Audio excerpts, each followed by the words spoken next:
너무 감사합니다. 저는 기도해 주셔서 지난 한 주간 필리핀 예수동행 일기 세미나 다녀왔습니다. 우리 목회자들을 대상으로 한 세미나인데 참 특별한 세미나였습니다.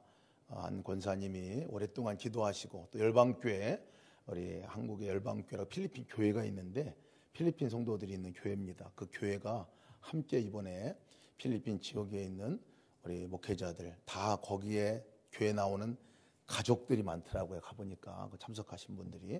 그래서 거기에 있는 교회를 여러 가지 세우고 또 함께 했지만 목회자들에게 정말 영적인 훈련이 정말 필요하다. 그래서 오랫동안 기도해왔던 기도 제목이 응답이기도 합니다. 그래서 한 권사님께서 부모님 돌아가시고 유산을 받으신 그 일부를 가지고 이번에 목회자들을 섬겼으면 좋겠다 이렇게 하셔서 그 헌금으로 사실은 세미나가 진행이 되게 됐습니다. 44명의 목회자가 오셔가지고 함께 세미나를 하셨는데 왜 44명이냐 그랬더니 장소가 44명밖에 안 들어가요. 그래서 44명 딱 맞는 인원이 한 50명 정도 스태까지 해서 같이 이제 들어갈 수 있는 방인데 그곳에서 세미나를 가졌는데 제가 많은 세미나를 가졌지만 그 어떤 세미나보다도 가장 은혜가 충만한 세미나였습니다. 오신 분들이 얼마나 사모하는 마음을 갖고 이렇게 세미나를 참석하시는지 2박 3일 할 일정을 이틀에 몰아서 아침부터 저녁까지 이렇게 세미나를 가졌는데요. 참석하신 모든 분들이 시간이 지나면서 얼굴 표정도 바뀌시고 고백하는 고백들도 바뀌시더라고요. 이렇게 끝나고 나서 얘기하실 때마다 이렇게 눈이 확 열리는 것 같다는 말씀을 하셨어요. 오랫동안 그렇게 목회도 하시고 교회를 섬겨 오셨는데 눈이 확 열린다고 하시는 그 의미가 뭐냐 그랬더니 실제 예수님을 향해서 열심을 내고 하긴 했지만 예수님이 이렇게 실질적으로 내가 보이지 않는 분이 보이는 분으로 느껴지고 깨닫게 된다 하는 그런 고백이었습니다. 어떤 분은 30년 동안 목회를 하셨는데 30년 만에 처음으로 이렇게 눈이 확 뜨인 가운데서 주님을 만난 것 같다 하시는 그런 말씀을 하셨어요. 세미나 내용이 사실 그렇게 특별한 세미나 내용은 아니었거든요. 저희가 늘 듣던 말씀이기도 하고 한 말씀인데 복음이기 때문에 그것이 진리이기 때문에 그런 능력의 역사가 있었던 것 같습니다. 돌아갈 때 그분들 얼굴 표정 보면서 너무나 행복했어요. 너무나 행복한. 오실 때도 필리핀 분들이 이렇게 행복해 하시는데 돌아갈 때 정말 주님과 함께 가시는 모습이 너무나 행복하고 너무나 좋아하시는 모습 보고 참 기뻤습니다. 44명이 나중에 알고 보니까 25개 교회, 한 교단이 25개 교회예요. 한 교단이 온 거예요, 교단이. 그게 전체가 목회자가 와서 참석한 그 세미나였습니다. 참 너무 기쁨이 있는 세미나였고 또 기도해 주신 것이 얼마나 저에게 큰 힘이 되고 강력한 또 은혜가 됐는지 모릅니다. 너무 감사를 드리고요. 특별히 우리 통역해 주신 선한 목자께서 파송하신 임평화 선교사님이 계신데 임평화 선교사님이 사역하고 계신 아리학교라고 학교가 있습니다. 한 200여 명 되는 학생들이 있는 학교인데 그 학교 가서 또 함께 섬길 기회를 주셔서 크리스마스 파티를 거기서 학교 전체가 아주 어디 동네에서 제일 큰 그 공원에서 그렇게 파티를 했는데 그 파티할 때 가기 전에 직전에 저에게 요청을 하신 게 있어서 제가 가서 그 파티하는 또 섬겨드리고 하는 것들을 우리 예수동행 교회와 또 우리들 교회 우리 한일호 목사님 같이 이제 가게 됐는데 두 개 교회에서 섬겨주셔서 너무나 또 감사하고 너무나 또 큰 축복의 또 시간이었습니다. 학생들 애들 이렇게 보니까 천국이 따로 없더라고요. 거기가 천국이더라고요. 그래서 너무나 큰 은혜 가운데 다녀오게 됐고 또 교회가 이렇게 섬길 수 있는 것이 너무나 감사했습니다. 제가 있는 동안에 그 클락이라는 지역에서 있었는데 거기에서는 왔다 갔다 숙소에 있다가 선교관에 갔다가 숙소에 있다가 선교관에 왔다가 이렇게 하는 일정으로다가 그 도시에서 지냈는데 숙소에서 선교관을 가다가 제가 아주 인상 깊은 그 교회 광고죠. 그러니까 교회가 이제 세상을 향한 메시지를 내놓은 메시지가 있었는데 거기에 이렇게 써 있었어요. 거기 뭐라고 써 있냐면 인생의 목적은 행복이 아니라 거룩입니다 라고 써 있더라고요. 인생의 목적은 행복이 아니라 거룩입니다. 근데 제가 이게 계속 묵상이 됐어요. 이 말씀이 오가면서 제가 또 교회를 알리거나 예수님을 알릴 때 대부분 예수 그리스도 행복의 시작입니다. 뭐 이런 문구나 이런 것들을 많이 이제 보는데, 여기는 인생의 목적은 행복이 아니라 거룩입니다. 그 지역은 나중에 알고 보니까 한국에서 많은 사람들이 이렇게 놀러 가는 지역이더라고요. 그 카지노 영화의 배경이 됐던 지역이라고 그러더라고요. 그래서 그거는 저는 못 봤는데 그 안쪽에 들어가면 그런 도시가 형성되어 있었는데, 아무튼 거기에 향락과 유흥과 또 이런 것들이 난무한 도시가 바로 클락이라는 도시인데, 그곳에 어떻게 교회가 인생의 목적이 행복이 아니라 거룩이라고 썼을까? 사실 행복을 찾아서, 쾌락을 찾아서 그것에 온 사람들을 향한 메시지라 이렇게 여겨졌습니다. 그것이 마치 강력한 하나님의 음성같이 들렸어요. 거룩이다. 거룩. 구분되게 살아가는 것. 거룩이다. 아마 그것을 본 사람들이 저 단어를 이해나 할까? 거기 놀러 온 사람들이 저것을 보고 이해가 될까? 굉장히 반감이 있는 사람들이 있을 거겠지만, 인생의 목적이 행복이 아니라 거룩입니다라는 말을 보고 적어도 예수님을 믿는 사람들, 적어도 그곳에 주님과 함께 살았던 경험이 있는 사람들은 저 말씀이 굉장히 강력한 하나님의 음성이 되겠구나 하는 생각이 들었습니다. 다시 한번 리마인더 해줄 수 있는 그것이죠. 성도라는 것은 사실 거룩한 존재가 성도죠. 거룩한 존재. 가 있는 곳이 거룩한 곳이 되는 것이 성도의 놀라운 특권이고 권세이죠. 교회도 마찬가지입니다. 교회가 있는 곳이 거룩이 되는 거죠.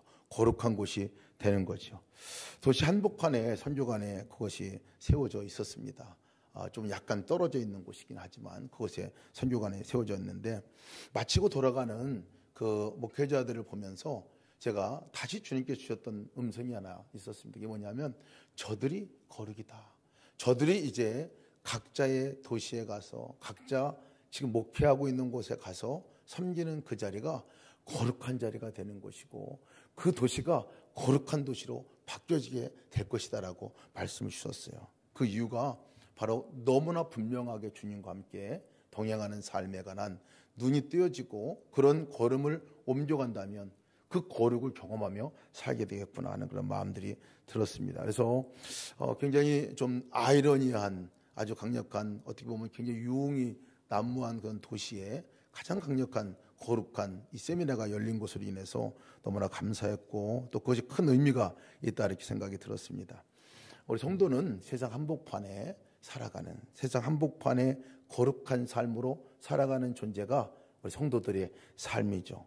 특별한 존재입니다. 특별한 존재. 특별한 존재로 우리가 살아가는 거예요. 오늘 요한일서 말씀을 읽으면 요한일서 말씀도 사실은 거룩에 관한 말씀이죠. 하나님과 사귈 때 어떤 삶을 살게 되느냐 하는 것을 말씀해 주는 거거든요. 하나님과 교제할 때, 하나님과 친밀한 교제로 나갈 때 우리의 삶에서는 도대체 어떤 삶이 이루어지는 것인가 얘기할 때 첫 번째가 죄로부터 거룩한 삶에 대해서 얘기해 주고 있는 거예요. 거룩한 삶. 그 거룩을 이 땅에서 볼 수 있는 것들은 하나님과 사귀는 사람들에게서 볼 수 있다는 거죠. 그리고 그 거룩이 사실은 삶으로 표현되어지는 것은 사랑이다라는 것을 말씀해 주고 있는 거예요. 사랑이다. 사랑이 이 땅에, 거룩함은 그냥 잠잠하게 머물러 있는 그것이 아니라 그 거룩함의 본질은 사랑으로 강력하게 이 다른 사람들에게 영향을 주게 되는 것이다 라고 말씀하고 있는 것이, 언제 그것이 이루어지느냐? 사귐이 있을 때, 주님과의 온전한 사귐이 있을 때, 친밀한 교제가 있을 때 그것이 일어나게 된다는 것을 강력하게 얘기해 주고 있는 말씀이 사실은 요한일서 말씀입니다. 요한일서를 오늘 우리가 마지막 이제 요한일서 말씀을 듣게 되는데요. 근데 이 요한일서 마지막 말씀이, 마지막 구절이 조금 의외의 말씀을 이 사도 요한이 하고 있어요. 마지막 말씀을 제가 다시 한번 읽어드릴게요. 21절 말씀인데, 자녀들아 너희 자신을 지켜 우상에게 멀리하라. 자녀들아 너희 자신을 지켜 우상에게 멀리하라. 뜬금없는 얘기 같이 들립니다. 사실은 그렇잖아요. 계속해서 거룩에 관한 말씀을 하시다가 사랑에 관한 말씀을 하시다가 그것도 계속 반복해서 끝없이 얘기하시다가 마지막 결론을 말씀하시는 말씀이 자녀들아 너희 자신을 지켜 우상에게서 멀리하라 라고 말씀하고 있는 거예요. 완전히 동떨어진 기분입니다. 동떨어진 말씀같이 느껴져요. 사실 사도 요한이 맥락으로 볼 때 그때 교회가 우상이 난무하는 에베소 교회나 고린도 교회나 이런 교회들 같이 뭐 아데미 여신상에 가서 절하고 그 여신상으로 인해서 오는 성적인 문란함이나 이 죄악들이 난무한 뭐 이런 상황에 있는 교회는 아니었거든요. 그런데 뜬금없이 우상을 멀리하라 라고 그렇게 얘기하고 있는 거예요. 문제는 우상보다도 사실은 이 교회의 그 당시의 문제는 영주주의자들이었거든요. 예수님이 그리스도가 아니다. 예수님이 하나님이 아니다. 그리고 예수님 외에 거룩한 지식으로 구원을 얻을 수 있다라는 이 진리를 붙들고 살아가는 적그리스도라고 얘기하는 이단, 그 이단들을 향해서 계속 언급도 했고 말을 했는데 마지막에 그런 부분들보다는 어떻게 단도직입적으로다가 우상을 멀리하라. 마치 결론의 말씀같이 얘기를 하고 있거든요. 왜 그럴까 하는 말씀 우리가 알아야 합니다.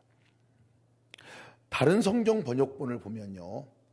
영어 성경 번역본을 보면 이렇게 써 있어요. 사랑하는 자들아 너희 마음에 하나님의 자리를 대신하는 어느 것이든지 멀리하라. 이렇게 말씀하고 있어요. 자녀들아 너희 마음에 하나님의 자리를 대신하는 어떤 것이든지 멀리하라 라고 말씀하고 있어요. 사실 이것은 우상을 멀리하라 하는 것들에 대한 것들보다 더 구체적으로 우리의 삶 가운데서 우리를 붙들고 우리도 알지 못하는 사이에 우상이 되어버린 것들에 대해서 경고하고 있는 메시지이기도 합니다. 하나님을 대신해서 내 마음에 세워놓은 거, 하나님을 대신해서 내 마음을 의지하고 있는 거, 내 마음이 거기에 끌려가고 있는 거, 이런 것들이 바로 우상이지요.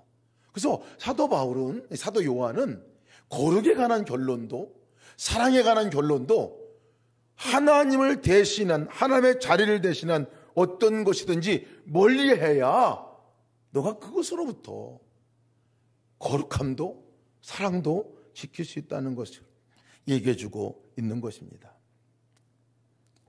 그럼 죄라는 단어를 보면 헬라어로다가 하마르티아라고 그렇게 돼 있어요.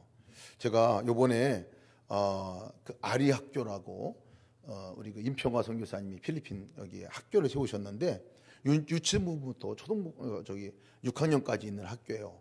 학교가 들어가자마자 거기 딱 보니까요, 바닥 안에 뭐라고 새겨졌냐면 Walk with Jesus라고 써 있어요. 그래서 완전히 학교 그 정신을 주님과 함께 동행하는 삶을 살아가는 학교로 세우겠다. 그래서 아이들에게 동행일기를 쓰는 훈련을 시키고 있더라고요. 저는 그것도 모르고 가가지고 아이들을 어렸을 때부터 동행일기 쓰는 것이 굉장히 유익할 것 같다. 저기 캄보디아에 있는 그 학교 거기는 벌써 지금 동행일기 시작하고 잘 쓰고 있더라. 큰 피드백도 있고 좋더라. 막 얘기했더니 성기사님이 씩 웃으시더라고요. 그러더니 사모님이 저기 가더니 노트를 하나 가져와요. 목사님 이거 좀 보세요. 아이들용 동행일기, 우리 아이들 하는 것 같이 동행일기 그거를 가져와서 이걸 매일 하고 있다는 거예요. 그 학교. 제가 큰 감동을 받아요. 야, 아이들이 어렸을 때부터 너무 잘 교육하고 훈련하고 있구나. 근데 그 학교에 제가 그 아버지 되시는 목사님, 이물재 선교사님이 아이들을 막 이렇게 스포츠를 좋아하시니까 여러 가지 활동을 하고 있는데 거기에 양궁부가 있는 거예요. 양궁. 활 쏘는 거. 저도 또 활 쏘는 것도 한 활 하거든요, 제가. 그래서 활 쏘는 거 그거 보는 순간에 표적이 2개가 있는 거예요. 그래서 가가지고 제가 탁 폼 잡고 가가지고 이제 활 쏜다고. 그래서 했는데 안 맞아요. 계속 안 맞더라고. 그러더니 그분이 오시더니 정식적으로 배우 가르쳐 주시는 거예요. 활을 쏘는 건 이렇게 쏘는 겁니다. 이렇게 해가지고 땡기고 놓으세요. 이렇게 해가지고 가르쳐 주니까 들어가더라고요. 그래서 제가 8점에 들어갔어요. 8점에. 너무 좋더라고요. 제가 8점에. 여러가 한 대여섯 발은 다 도망가고 하나 우연히 들어간 게 8점에 들어갔어요. 그래서 제가 뿌듯하게 있었는데 그분이 딱 웃으시더니 딱 보니 또 쏘시더라고요. 10점에 딱 들어가더라고요. 야, 그래서 제가 전문가는 다르구나. 이 하마르티아라는 단어가 생각이 났어요. 하마르티아 단어는 뭐냐면 이 표적에서 벗어난다는 걸 말하고요. 표적에서 벗어나는 걸 말해요. 활을 쐈는데 딴 데로 가는 거예요. 딴 데로 가는 게 죄의 원뜻이라는 거예요. 원래는 여기로 가야 되는데 다른 데로 가는 것을 죄라고 말해요. 그것을 더 정확하게 말하면 여기를 보고 있어야 하는데 다른 데를 쳐다보고 있는 것을 죄라고 말합니다. 이게 하마르티아예요. 죄의 근본 뜻은 바로 주님이 우리 가운데 와 계시고 하나님이 분명히 와 계신데 거기는 안 보고 딴 데를 쳐다보고 있으니까 화살이 빗나가는 거죠. 삶이 빗나가는 거죠. 자기의 모든 삶의 방향이 보는 데에 따라 가게 돼 있거든요. 활도 제가 보니까 정확하게 관역을 보고 여기를 쏴야 그게 근처라도 가지. 관역을 빗나가게 되면요, 다른 옆에 있는 관역 보면 백발백중 다 딴 데로 가버리고 말게 됩니다. 우리의 삶이 그렇습니다. 우리의 삶이 내 안에 거하시는 이 주님으로부터 우리가 멀어지면 멀어질수록 그 자체가 죄라는 거예요. 모든 죄들이 다 거기서 오거든요. 모든 죄들, 그 어느 것 하나도 그렇지 않은 게 없습니다. 모든 죄가 주님으로부터 멀어진 순간, 주님의 관역으로부터 바라보는 것들이 끊어지는 순간에 죄들이 오게 됩니다. 회개는 다시 돌아오는 거지요. 리턴하는 것, 시선을 다시 거기를 쳐다보게 되는 거지요. 여러분, 우상을 멀리하라 라는 말씀은 무슨 말씀이냐면 딴 데 눈 돌리지 마라 이런 얘기입니다. 관역으로부터 눈 돌리고 딴 데 눈 돌리지 말라는 거예요. 딴 데 시선을 두고 거기에 집중해 보고 있지 말라. 한눈 팔지 말라라는 얘기예요. 이 얘기는 군대에서 제일 많이 들었어요. 눈 똑바로 떠! 이렇게 얘기하는데 이건 굉장한 양반입니다. 양반으로 얘기하는 거예요. 눈이라고 말하지 않아요, 사실은. 아무튼 눈 똑바로 떠! 이렇게 해가지고 뭐 훈련할 때마다 눈 똑바로 떠! 얘기하거든요. 걸어갈 때마다 졸고 있으면 눈 똑바로 떠! 삐뚤어가면 눈 똑바로 떠! 하고 이렇게 경고를 하는데 아마 군인들은 제일 많이 들었던 얘기가 이 말 아닐까 싶습니다. 시선을 집중하라는 얘기예요. 우리가 이 눈안을 돌리면, 이 시선을 돌리게 되면요, 다른 게 많이 보입니다. 거기에 따라 가게 돼 있어요. 다른 데가 보이면 그 마음이 다른 데 보이는 곳으로 가게 되어 있습니다. 몸도 따라갑니다. 몸이 따라가면 인생이 반복적으로 그것을 하게 되면 그것이 자기의 인생이 되잖아요. 여러분, 세상에 속한 사람과 하나님께 속한 사람의 차이가 분명합니다. 세상에 속한 사람과 하나님께 속한 사람이 차이는 너무나 분명한 게 뭐냐면 보는 게 달라요. 보는 게 다릅니다. 내가 무엇을 보느냐, 어디에 시선을 머물러 두느냐 달라요. 그래서 사도 요한은 지금 강조해서 얘기하는 거예요. 다른 데 시선 두지 말고, 눈알 돌리지 말고 눈 똑바로 뜨고 주님 바라보는 삶을 살라 하고 얘기하고 있는 거예요.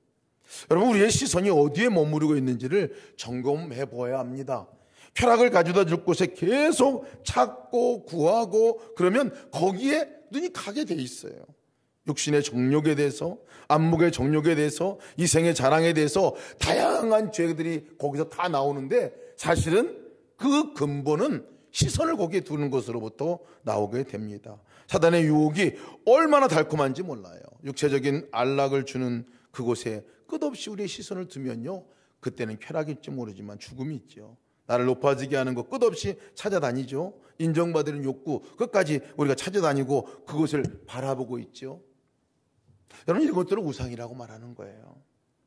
하나님이 아닌 다른 곳에서 구원을 얻으려고 하고 안정을 얻으려고 하고 평강을 얻으려고 하는 그 모든 것들이 우상이다 라고 오늘 이 사도 요한이 얘기하고 있는 거예요. 여러분들이 안정감은 어디서 오십니까? 가장 평안한 그 평강은 어디로부터 오시나요? 한번 점검할 필요가 있어요. 주님 생각하면 가장 안정한 평강이 내게 오는지, 아니면 게임인지, 아니면 멋진 옷을 입는 것인지, 맛있는 음식을 먹는 것에서 오는 건지 우리가 한번 돌아보아야 합니다.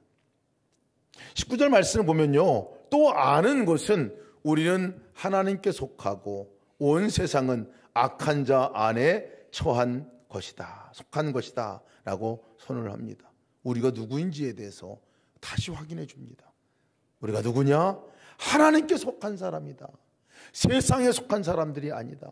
세상의 한복판에 살고 있지만 세상에 속한 사람들이 아니다. 세상이 사람들을 끌고 가려고 하지만 세상에 끌려가는 사람이 아니다. 마귀가 우리를 넘어뜨리려고 하지만 마귀에게 넘어뜨려지는 사람이 아닌 하나님께 속한 사람이다라고 분명하게 말씀하고 있어요. 그러면서도 강력하게 언약과 같이 말씀하는 말씀이 18절 말씀입니다. 하나님께로부터 난 자는 다 범죄하지 아니하는 줄을 우리가 아노라. 하나님께로부터 나신 자가 그를 지키심에 악한 자가 그를 만지지도 못하느니라. 아멘입니다. 아멘. 하나님께로부터 난 자들, 우리가 누구냐? 범죄하지 않게 되는 사람들이라는 거예요. 범죄하는 것에 끌려가지 않는 사람이 하나님께로부터 난 사람들이라는 거예요. 하나님께서 지켜주시고 하나님께서 그를 보호하시고 이끌어주시기 때문에 사단이 만지지도 못하는 역사가 나타나게 되는 사람, 세상이 감당하지 못하는 사람, 마귀가 감당하지 못하는 사람이 누구냐? 바로 저와 여러분이라는 사실입니다. 이 사실을 믿으시기 바랍니다. 이 말씀을 읽을 때마다 마음에 뜨끔뜨끔하게 오는 것, 나는 죄 짓고 있는데, 난 또 죄 진 게 있는데, 이렇게 하면서 이 말씀이 마치 나에게는 해당되지 않는 말씀과 같이 여겨지는 사람들도 있습니다. 이전에 한번 제가 말씀드릴 때에 이 본문의 뜻이 여러 가지로 해석되어지는데, 그 해석되어지는 부분들 제가 한번 먼저 말씀드릴게요. 첫 번째가 이 말씀을 이 죄를 진짜 문자 그대로 짓지 않게 되는, 한 번도 죄를 짓지 않게 되는 사람이 될 것이라는 해석도 있습니다. 두 번째는 이 말씀은 반복해서 죄를 짓는 것에 대해서 얘기하고 있습니다. 반복해서. 현재 진행형의 헬라어 말씀은 반복해서 무언가를 하고 있다는 얘기이기 때문에요, 반복해서 죄를 짓지 않게 되게 되겠다라는 말씀이에요. 제가 요번에 이 두 가지 해석만 알다가 유진 피터슨의 메시지 성경을 이 본문을 가지고 읽다가 깜짝 놀랐어요.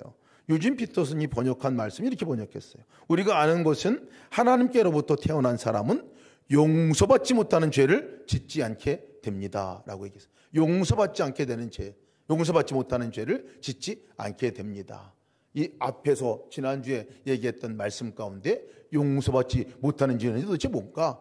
성경신학하고는 성령을 회방하는 죄, 이 부분들 말씀하고 있지만 배교자들을 말합니다. 사실은 예수를 믿다가 예수 믿는 것을 부정하고 부인하고, 예수님이 그리스도라고 고백하다가 아니야, 나 그것을 고백하는 걸 포기하고 이제 교회를 떠나고 이제 완전히 이단으로 가고 다른 곳에 가서 그 진리로 쫓아다니는 이런 사람들이 사실은 근본적으로 여기서 문맥상으로 말하는 용서받지 못한 자에 대한 부분의 말씀이기도 합니다.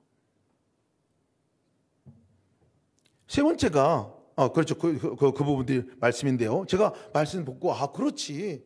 예수 그리스도를 믿고 정말 온전히 하나님께 난 사람들에게 있어서는 그렇게 떠나는 일은 없게 되겠지 하는 말씀으로 사실 받게 되기도 합니다.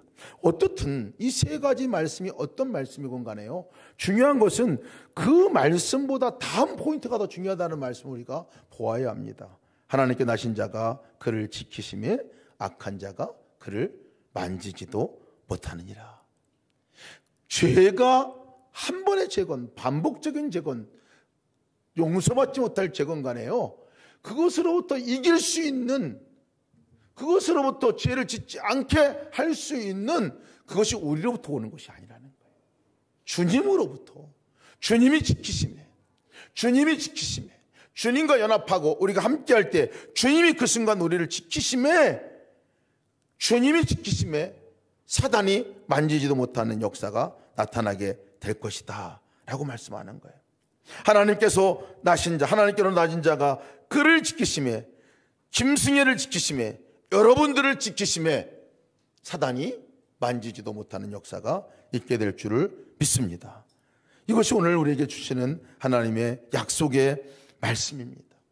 그것이 정말 반복적인 죄가 됐고 아니면 어떤 우리의 배교의 죄가 됐고 그것들을 하나님께 막아주신다는 것을 말씀하고 있는 것이죠. 죄뿐만 아니죠. 그가 우리를 지키심에 사단이 우리 삶 가운데 역사에서 해죽고 우리를 그 하나님과의 관계 가운데 멀어지게 하려는 모든 것들로부터도 주께서 우리를 지키심에 건져내신 역사가 나타나게 될 것입니다. 사도행전 20절에 또 분명하게 말씀하고 있는 것이 이렇게 말씀하고 있어요. 또 아는 것은 하나님의 아들이 이르러 우리에게 지각을 주사 우리로 참된 자를 알게 하신 것과 또한 우리가 참된 자 곧 그의 아들 예수 그리스도 안에 있는 것이니 그는 참 하나님이시요 영생이시니라. 무슨 말씀을 반복해서 얘기하냐면요, 세상에 속하지 않는 우리, 하나님께로부터 난 우리는 누구와 함께 있는 사람이냐? 예수님과 함께 있는 사람이라는 거예요. 그 예수님을 알 수 있는 지각을 너에게 주었다. 참된 자를 알게 할 수 있는 그 믿음, 그 알의 지식도 주었고 주님께서 우리에게 그 믿음도 주었다라는 말씀을 해주고 있는 것입니다. 참된 자 예수 그리스도 안에 있는 너희를 하나님이 지키심에 사단이 만지지도 못하는 역사가 나타나게 될 것이다 라는 말씀입니다. 근데 이 말씀을 들으면 아니 나는 여러 번 만진 것 같은데 사단이 여러 번 터치한 것 같은데 아주 수시로 터치하는 것 같은데요, 이렇게 아마 얘기할 수 있을지 모르겠어요. 근데 여러분, 여기서 말하는 알에 관한 부분들에 대해서 안다는 것은 그냥 단순하게 알고 끝나는 알미 아닌 거예요. 주님이 내 안에 거하시다고 하는 것을 안다는 것은 누차 말씀드리지만 그분과의 교제가 일어나는 순간을 알미라고 말합니다. 그분과의 만남이 일어나는 순간, 그분과의 썸씽이 일어나는 그 순간을 우리는 주님을 안다라고 말하는 거예요. 직접적인 만남이 없이 단순하게 지식적으로 알기만 하니까 늘 사단이 토치하는 것 같고 끌려다니는 것 같은 느낌이 드는 거죠. 분명하게 주님이 내 안에 계신 것이 믿어지고 그분과 함께 적어도 만남의 시간, 조우의 시간을 가지면요, 사단이 만지지도 못하는 역사, 주님이 나를 지키시고 이끄시는 역사를 눈으로 보고 경험하게 된다는 것입니다. 언제 주님이 우리를 붙들어 주시고 보호해 주시고 이끌어 주시는 것이 실제가 되냐? 주님 바라볼 때인 거예요. 주님과 동행할 때 있는 거예요. 아무리 강력한 전원이 들어와도요, 연결되지 않으면 불 안 들어옵니다. 아무리 좋은 물건도 가동이 안 돼요. 가동이 안 돼요. 오늘 아침에 보일러가 고장이 나가지고 제가 보일러 전원을 껐다 했는데 나중에 보니까 뭐 잘 들어오긴 했는데 끄면 아무런 능력이 없어요. 아무런 능력이 없어요. 근데 여러분, 우리가 이 사단이 끌고 가는 유혹이요, 세상적인 이 세상의 유혹보다도 강력한 게 사실은 어디로부터 우리를 끌고 가고 터치하려고 하냐면 마음이에요. 마음, 사실은 마음입니다. 마음. 하나님보다 다른 대신해서, 하나님 대신해서 세우는 것이 어디에다 세우냐? 마음에 세워놔요. 우상은 마음에서 생겨요. 그래서 마음이 흔들리면 다 흔들리게 되잖아요. 우리가 은밀하게 죄의 달콤한 쾌락을 즐기는 마음으로부터 사실 오게 되거든요. 이 마음으로부터 이게 보고 이 보고 듣는 것이 마음에 영향을 주는데, 참 많이 보면요, 우리 시선을 두면 그대로 되는 줄 알아요. 유튜브가 굉장한 위험이 있습니다. 굉장히 위험이 있어요. 드라마 보다가 여러분, 그분들을 위해서 기도하는 분들 많이 제가 만났습니다. 심지어는 어떤 할머니가 저를 만나고 나서 권사님이신데 그 주인공이 죽지 않게 기도해달라고 얘기하시는 분도 만났어요. 현실과 거기를 헷갈려 하세요. 제가 이번에 필리핀에 이렇게 있으면서 내가 저기 얼마 전에 거기 축구 전문가가 와 계시거든요. 축구 전문가가 한 분 계세요. 그래서 제가 저기 손흥민이 토트넘에서 이적한다고 내가 들었는데 그거 어떻게 알았니 저보라 그래서 영상에서 봤는데 짤 영상에서 그랬더니 눈이 이만큼 크게 뜨더니 목사님 가짜 뉴스예요. 그렇게 얘기하더라고요. 가짜 뉴스래요.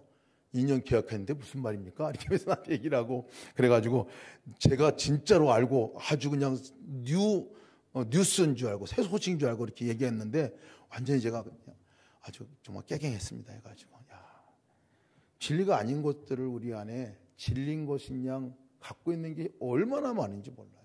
얼마나 많은지. 우리 안에 사실을 보는 것들을 보면 견물성심이라 그랬잖아요. 보면 이상하게 마음이 움직여요. 그 쇼핑 같은 거, 몰 같은 거 이렇게 막 계속 나오는 거 보면 저거 먹으면 만병통치가 될 것 같아. 저거 입으면 완전히 뭐 날쌔질 것 같고 막 이러잖아요. 그러다가 막 진료됩니다. 막 진료되고 카드 빚을 치고서라도 막 진료되고, 사실 가지고 나온 거 보면 별거 아닌데 집착에 관한 부분들도 얼마나 우리의 마음을 뺏어가는지 모릅니다. 사실은 세상에 어떤 보이는 것뿐만 아니라 우리를 정말 눈을 딴 데 돌리게 하는 것들이 마음 안에 있는 집착이 또한 있어요. 빼앗길까 봐 움켜잡는 집착들이 있어요. 빼앗길까 봐. 내 것을 만들려는 그 집착 얼마나 위험한지 몰라요. 사실은 이것이 물건만이 아니라 사람에 대한 집착이 더 무섭죠. 다른 사람이 잘 보기 위해서 애쓰게 되기도 하고요. 협박해서라도 내 것으로 만들려고 하기도 합니다. 통제하에 내 마음에 들어오려고 하고, 어떤 때는 위협도 해가지고 내 것으로 삼으려고 벗어나는 것들을 그렇게 하고 잘해주기도 하고, 그래서 다른 사람에게 잘해주는 것 가운데 또 집착으로 인해서 잘해주는 것들도 있어요. 나중에 그것이 내가 너한테 해준 게 얼만데 너는 나한테 이렇게 대하니 하는 분노로 나중에 나가기도 하는 요소이기도 합니다. 보면요, 우리 마음이 주님이 아니면 이상한 방향으로 갑니다. 주님을 바라보지 않고 말씀 안에 우리가 바라보지 않고 우리가 주님께 시선을 두지 않으면 이상한 것대로 계속 흘러가게 되고 끌려가게 됩니다. 거룩은 언제 여러분 임하시는 줄 압니까? 거룩은요, 주님이 분명하면 그 순간이 거룩한 순간이에요. 주님의 임재가 분명하면 거룩한 거죠. 현란하게 우리를 막 보여지고 막 그렇게 하는 것 가운데서 언제 우리가 거기서부터 자유하게 할 수 있느냐 하면 주님의 이름을 부르는 거예요. 주님과 내가 연합한 것에 대해서 확인하는 그 순간이 이겨낼 수 있는 순간이라는 거예요. 주님과 함께 가까워질 때 우리의 이 시선, 이 마음도 바뀔 뿐만 아니라 인생도 바뀌어요. 대표적인 사람이 누군지 아세요? 사도 요한이 그렇습니다. 사도 요한이 그랬어요. 사도 요한의 삶은, 여러분, 사도 요한이 사랑의 사도라고 합니다. 그래서 사도 요한에 쓴 성경은 사랑의 서신서예요. 요한 1서, 2서, 3서. 요한복음도 사랑에 관한 말씀으로 복음을 풀어냈어요.